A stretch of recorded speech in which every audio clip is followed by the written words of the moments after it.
की जय, बोलिए गुरुदेव की जय। गुरु प्यारे साथ संगत, ये जो सत्संग चल रहा है ये ब्रह्म वेदी पर आधारित होकर चल रहा है। ब्रह्म वेदी ये रचना हमारे ब्रह्म ज्ञानी महाध्यानी परम संत सद्गुरु श्री गरीबदास जी महाराज की है, जिन्होंने मानव मात्र की भलाई के लिए इन वाणी के माध्यम से मानव के वजूद को बताया कि मानव तेरा वजूद क्या है, तू है क्या। जैसे हमारे धर्मशास्त्रों ने कहा, हमारे ऋषि मुनियों ने कहा कि ये मानव देह जिसे नर कहा है, अगर ये सत्य पुरुषों की सोबत में पहुंच जाए, सत्य सरोवर महापुरुषों की संगति में पहुंच जाए, तो ये नर से सिद्ध बन सकता है, नाथों का नाथ बन सकता है। जैसे गोरखनाथ है, मच्छंदरनाथ है, देवता बन सकता है। जैसे गणेश जी हैं, ब्रह्मा है, शिव है, विष्णु है। और मात्र यही तक नहीं, अगर इस तालीम को, इस शिक्षा को किसी परम संत सद्गुरु की दया पर हो जाए तो हम नर से नारायण भी बन सकते हैं।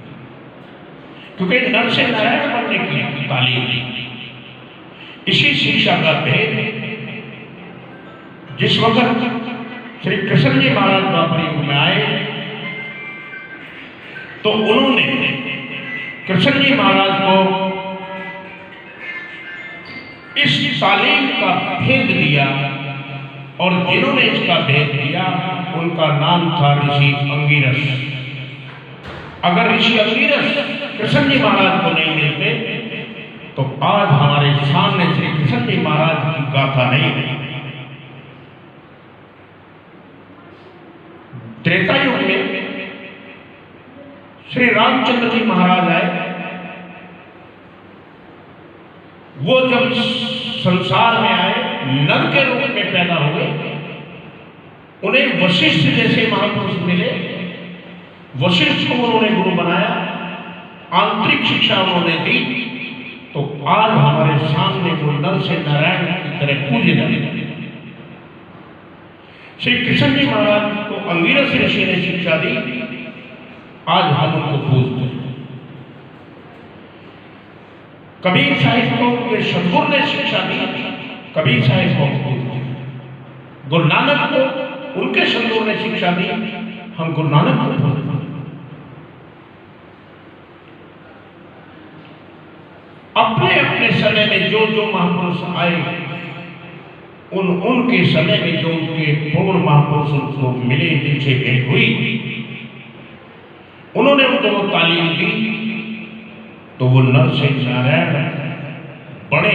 और आज हमारे मानव समाज के सामने वो शब्द परमात्मा के रूप में मौजूद हैं। हम उन्हें परमात्मा रूप समझते हैं। इसीलिए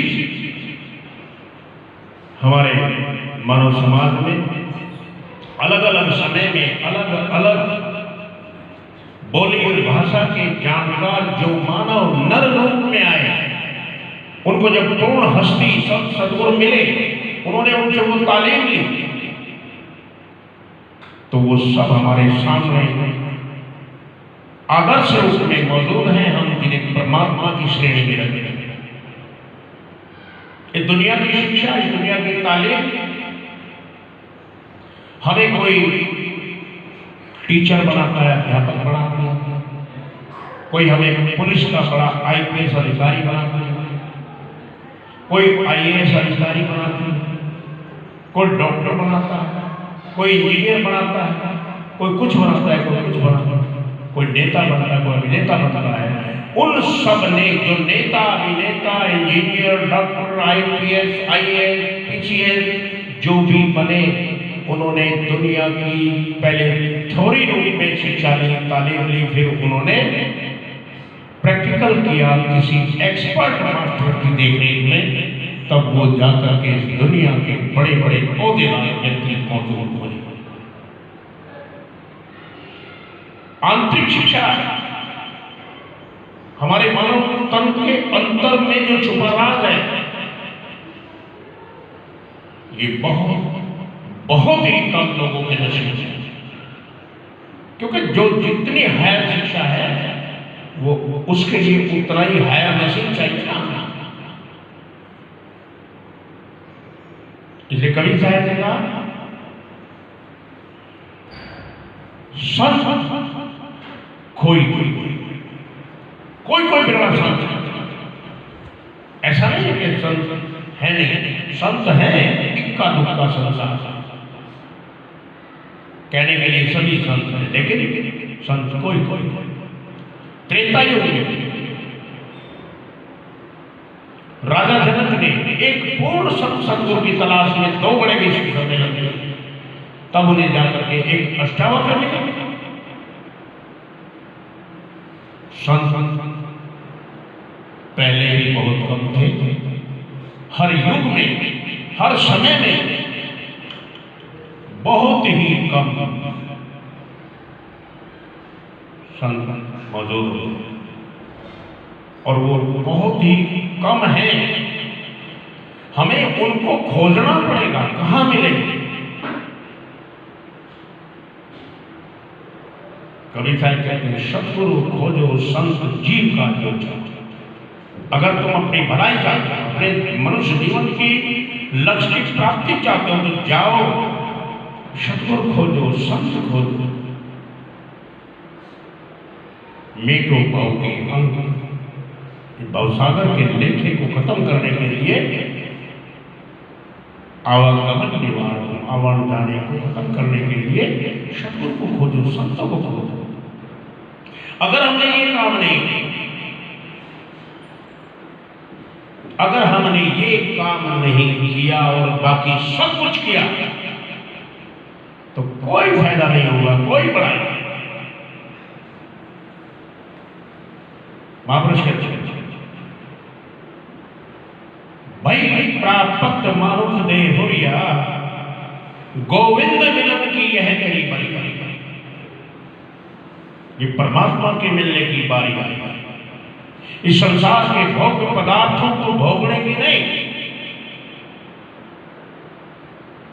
इस संसार के भोग्य पदार्थों के लिए तो जितनी भी चराचर योनियां हैं, सब ये काम कर रही है। हम ही कोई इसमें सब नहीं कर, सब कर रहे हैं। तो भाई प्राप्त मानुष दे हुरिया, गोविंद मिलन की यह तेरी बनिया। हमारी बारी आई है परमात्मा के मिलने की, केवल और केवल परमात्मा के। अवर काज तेरे किसी न काम मिल, साध संगत बल। केवल यहां महापुरुष कहते हैं कि अगर हमारा ये मनुष्य जीवन, हमारी आत्मा इस मनुष्य देह में आई है, तो इसका पूरा पूरा लाभ है। पूरा पूरा लाभ हमें तभी मिलेगा जब हम किसी पूर्ण संत सदगुरु की खोज करके उनके शरणागत हो, उनके कहे अनुसार हम अपना जीवन व्यतीत करें। तो यहां ये ब्रह्मवेदी पर सत्संग चल रहा है। तो अभी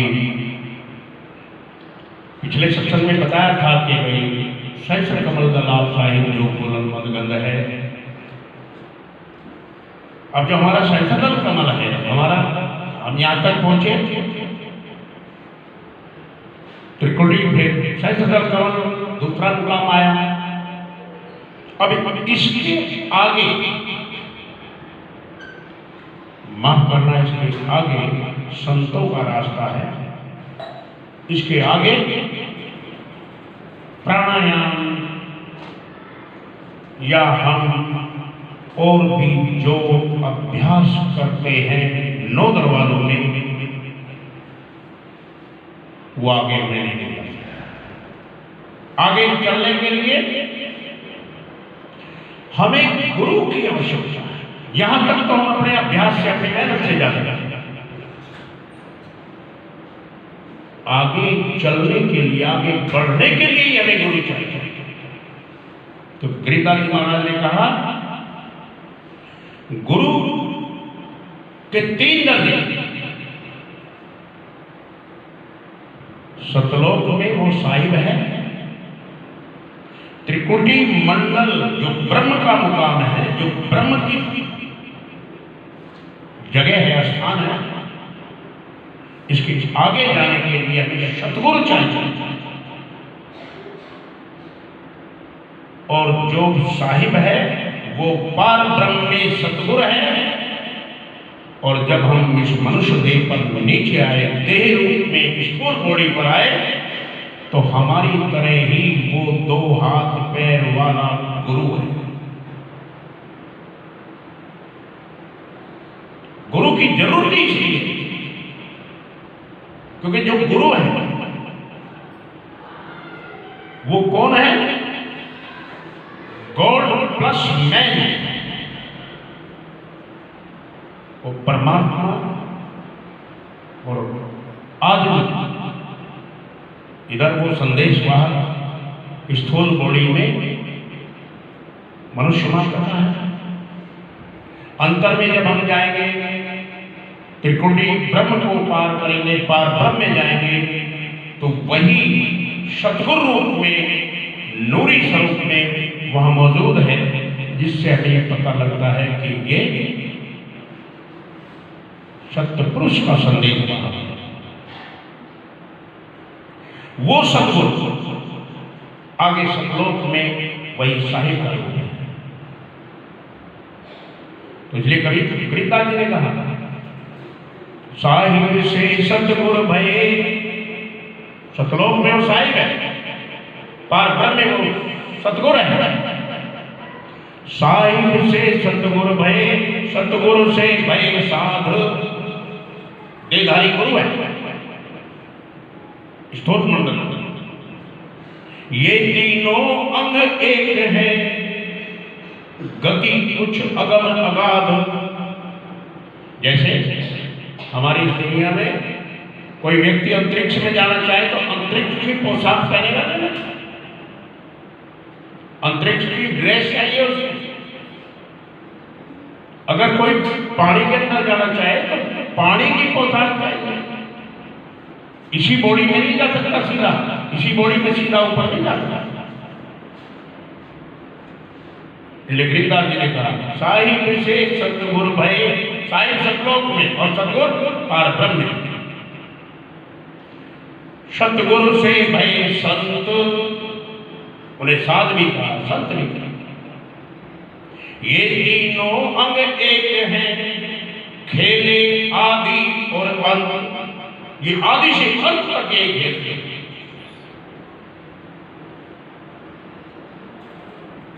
रानी इंद्रमती जो कबीर साहिब की शिष्या थी, जब उन्हें कबीर साहिब ने ये तालीम दी, ये शिक्षा दी और वो ध्यान में उतरी, और जब वो सतलोक पहुंची तो उन्होंने क्या देखा कि जो कबीर साहिब काशी में रहे थे वो ऊपर सतलोक में बैठे। वो देख के हैरत में पड़ गए। जब उनका ध्यान समाधि खोली, अपने गुरु के पास गए, उन्होंने कहा, रानी इंद्रमती ने कहा, महाराज आपने कभी ये नहीं बताया कि मैं साहिब भी हूं, सतलोक में भी जाता हूं। तो कबीर साहिब कहते हैं, इंद्रमती अगर मैं तुझे पहले बता भी देता कि मैं ही सतपुरुष हूं, तो तू क्या कभी मानती? नहीं मानती। अब तुमने स्वयं देखा है। तो इसलिए संतों की तालीम बड़ी अजीबोगरीब है। वो हमें नर से नारायण बनाता है। तो यहां ब्रह्मवेदी में इस ब्रह्म के आगे पार ब्रह्म में जाने के लिए क्या करना है, कैसे जाना है, उसका सिलसिला है।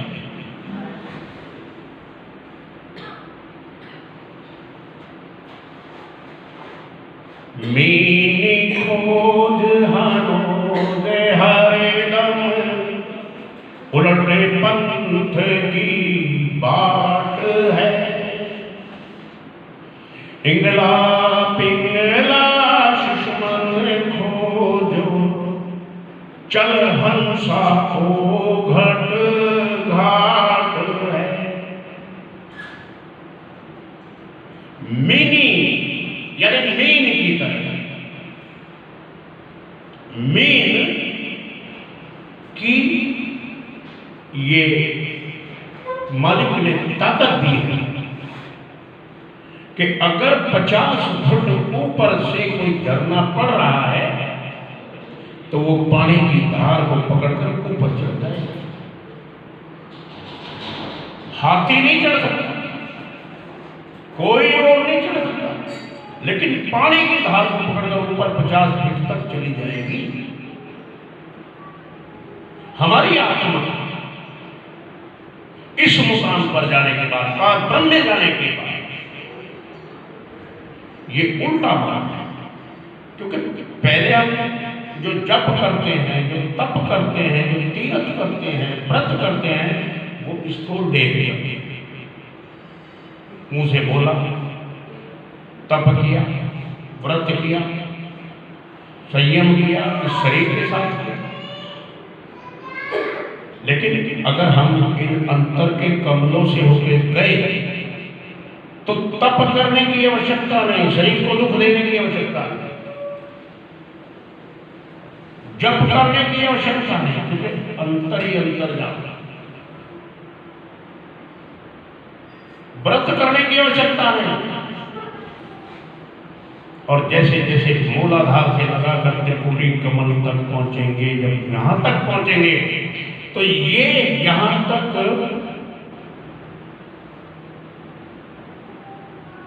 सीधा रास्ता है,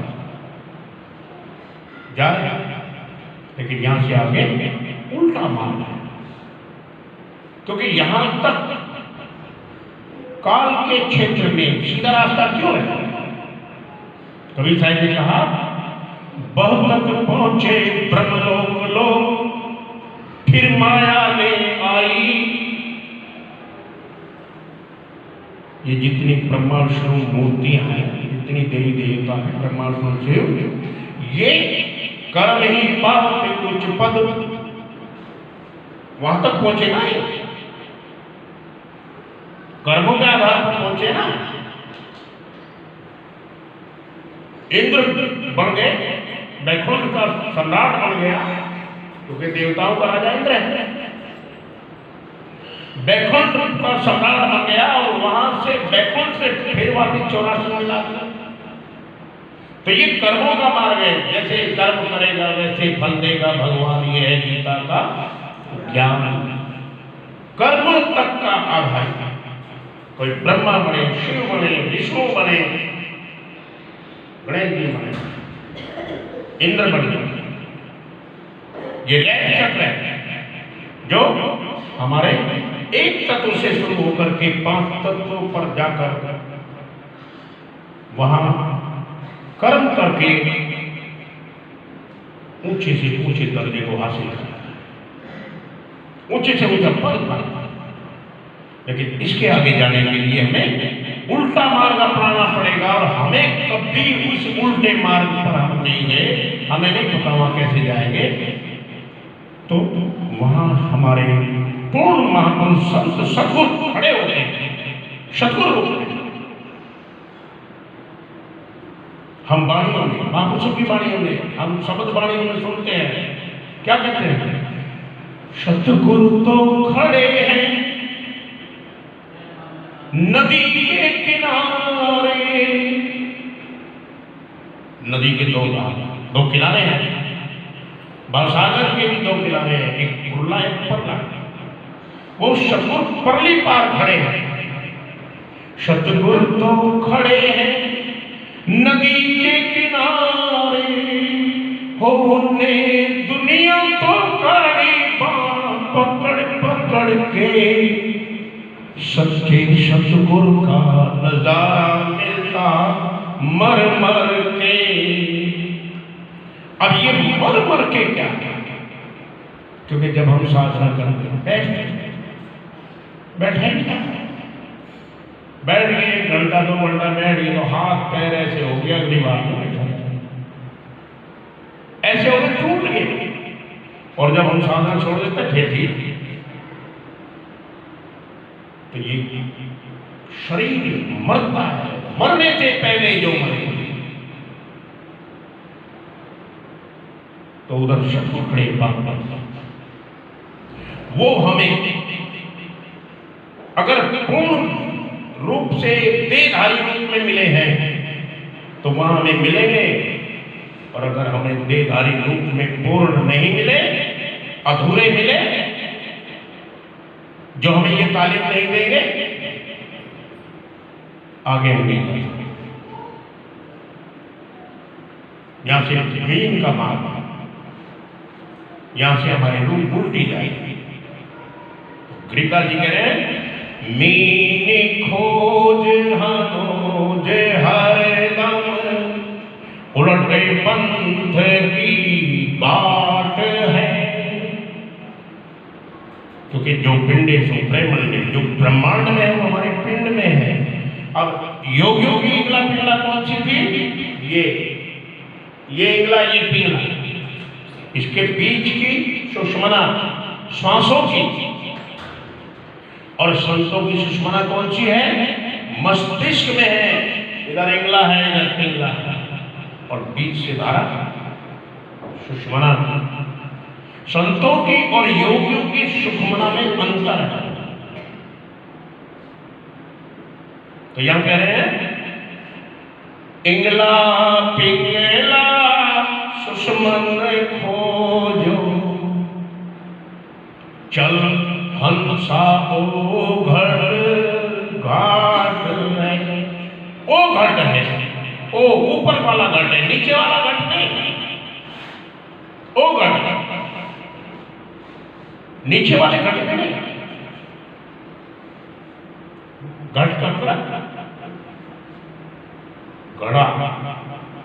घड़े के आकार का, टेपर में, ये हमारा मस्तिष्क सारा टेपर में है कि नहीं? तो यहाँ ये घट के बहुत घाट है, लेकिन यहाँ पहुंची है, त्रिपुटी से ऊपर पहुंची। इस घट में गरीबदास जी कह, ओ जैसे गुरु नानक साहिब ने कहा, ओ ओम का ऊपर वाला ओम, नीचे वाला नहीं, स्वादिष्ठान चक्र का नहीं, ऊपर वाला। क्योंकि एक ओम स्वादिष्ठान चक्र में भी है ना, तो गुरु साहिब ने कहा ऊपर वाला ओम का ऊपर। यहां गरीबदास जी महाराज कहते हैं, चल हंसा ओ घट, ओ ऊपर वाले घट पे जाओ, घाट है। अगर हम गंगा में स्नान करना चाहें तो हम किसी भी किनारे पर वहीं करेंगे जहां घाट बना हो, जहां नहाने की जगह बनी हो। तो अगर हमें ऊपर जाना है तो इस घट में यहां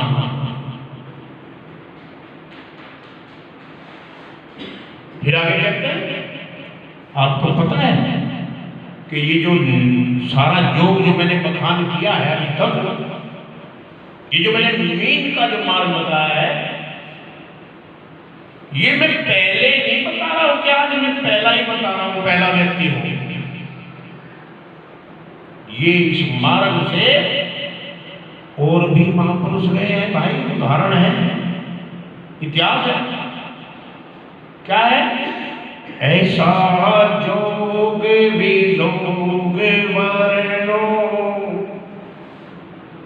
क्योंकि यहां से ऊपर का जो मार्ग है वो संतों ने आगे खोला नहीं है। खोला है तो बहुत थोड़ा खोला है, क्योंकि इसके मार्ग को आगे जाने के लिए हमें यहां तक पहुंचना पड़ेगा, तब वो हमारी समझ में आएगा। इसलिए गिरिदास जी महाराज फिर वापस ले आए नीचे। उन्होंने कहा मैंने जो ये नीचे से ब्रह्म तक का जो मार्ग बताया है, ये ऐसा योग मिलन और वियोग, ऐसा जोग वियोग वर्णो, मैंने वर्णन किया है जो शंकर ने चित्त धरा। शंकर भगवान ने ये रास्ता अपनाया, साधारण आदमी ने, एक नर ने ये रास्ता अपनाया तो वो नारायण। कुंभ रेचक द्वादश पलटो, कुंभक और रेचक में जब हम श्वास छोड़ते हैं, रेचक जब हम रोकते हैं, कुंभक उस रेचक में जब तुम्हारा 12 अंगुल श्वास चल रहा हो, 12 अंगुल श्वास चल रहा हो, उस वक्त में समझ लो कि तुम आगे बढ़ नहीं जा रहे, क्योंकि वो हमारा 12 अंगुल श्वास किसी एक खास तत्व का है। जैसे हम दिल्ली गए और दिल्ली के बाहरी छोर पर खड़े हैं और हमें पता है वह बोर्ड लगा दिल्ली में एंट्री करने वाले हैं, वो बताएगा ना डायरेक्शन। ऐसे जब हमारा रेचक में 12 अंगुल श्वास चल रहा हो, हमें पता लगेगा कि हम अब पार ब्रह्म जाने। तो अब ये सत्संग यही रोकते हैं, आज यही समापन करते हैं। तो प्यारी साथ संगत, अगला सत्संग इसी से संबंधित फिर आप ये समझ होगा साहिब बनी साहिब।